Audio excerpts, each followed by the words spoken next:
So welcome to part 2 of the 7 processes, where we're going to discuss initiating a project and controlling a stage. Following on from starting up a project and at the same time as having appointed your board, the project manager is initiating the project. This is where you are creating your management system. It's where you are creating your plans. It's where you're saying very specifically what your scope is. Therefore, you are doing your risk analysis. You're documenting your approach to risk management, to quality management, to change management, change control, communications, resource management, procurement management, etc., into this project initiation document. The PID is a one-off document. However, if there are significant changes, then they would be added under change control on the document itself. However, you may have a second phase to the project which you want to add into the initial project initiation document. And that's all good and fine so long as it is documented as such within the document, if that's not too many reference to document.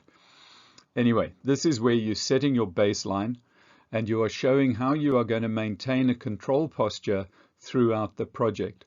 It's only once you're able to do that are you able to start looking at assigning work and work packages and responsibility for delivery of product out to the teams and the work streams, and to get final authorization from the board to start the project. And therefore, this having put together all of this project initiation documentation, you are getting to a stage boundary, which is actually the first real boundary into a management stage.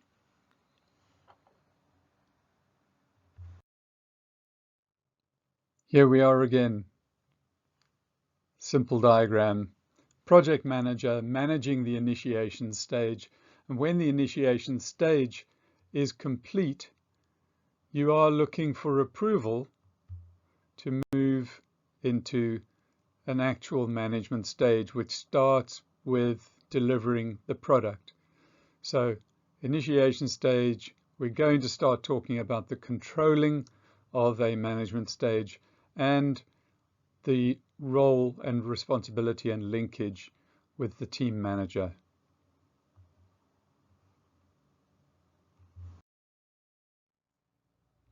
So now we're talking about controlling a stage or controlling a management stage.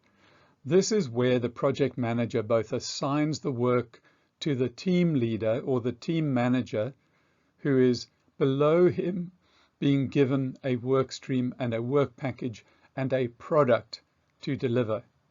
This is where they contract with each other. They agree on how the reporting will happen between them. They agree on what the tolerances are that would trigger an exception, at which point in managing his product delivery should a team leader come to the project manager and raise an exception. And the project manager will also then have to determine whether it's an exception to be taken to the board or an exception that he can resolve at a controlling level.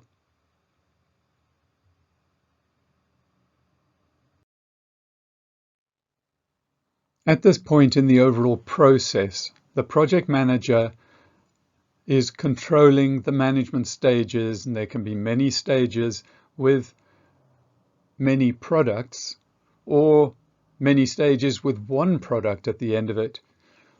But this shaded area in the middle shows you the relationship between controlling the management stages, controlling, and the lower level is the stage and the products, the managing the delivery of the products, which is the team manager's responsibility.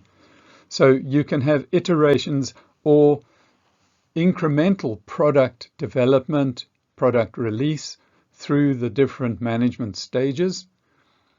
You can have only one management stage in a project if it's a simple deliverable, achievable in a reasonably straightforward amount of work and low complexity, etc., you might have it only one management stage and therefore one iteration.